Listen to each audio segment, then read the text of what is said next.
mga balikat ko'y mabigat, ang puso ko'y nanghihinga. Parang bato ang aking mga paa, di na makalakad pa. Sa bawat hakbang ko, ang pagod ay tumitindi. Ngunit ang aking mga matay di maaaring umigil. Dahil sa aking likuran, may mga matang nakatingin, may mga kamay na umaasa sa aking lakas at tapang. Hindi ako pwedeng sumuko, kahit na ang katawan ko'y nanghihina. Dahil sa aking mga balita, nakasalalay ang kanilang pag-asa. Ang aking mga pangarap, parang mula sa hangin, parang ako'y na unti-unting namamatay sa dilim. Ngunit ang aking mga kamay ay patuloy na humahawa sa mga pangarap na ito, kahit na ang aking puso'y naghihirap. Dahil sa aking likuran, may mga matang nakatingin, may mga kamay na umaasa sa aking lakas at tapang. Hindi ako pwedeng sumuko, kahit na ang katawan ko'y nanghihina. Dahil sa aking mga palika, nakasalalay ang kanilang pag-asa.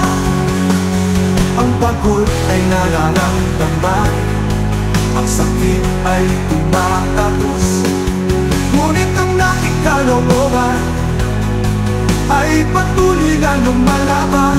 Dahil alam kong marami akong maasa sa aking pagsisikap, kaya patuloy akong lalaban. Kahit na ang aking puso'y nanghihina. Dahil sa aking likuran, may mga matang nakatingin, may mga kamay na umaasa sa aking lakas at tapang. Hindi ako pwedeng sumuko, kahit na ang katawan ko'y nanghihina. Dahil sa aking mga palika, nakasalalay ang kanilang pag-asa. Ang pagod na puso, awit ng pag-asa, awit ng paghihirap, awit ng lakas, awit ng taong napapagod, ngunit hindi sumusuko. Dahil sa kanyang mga balika, nakasalalay ang kanilang pag-asa.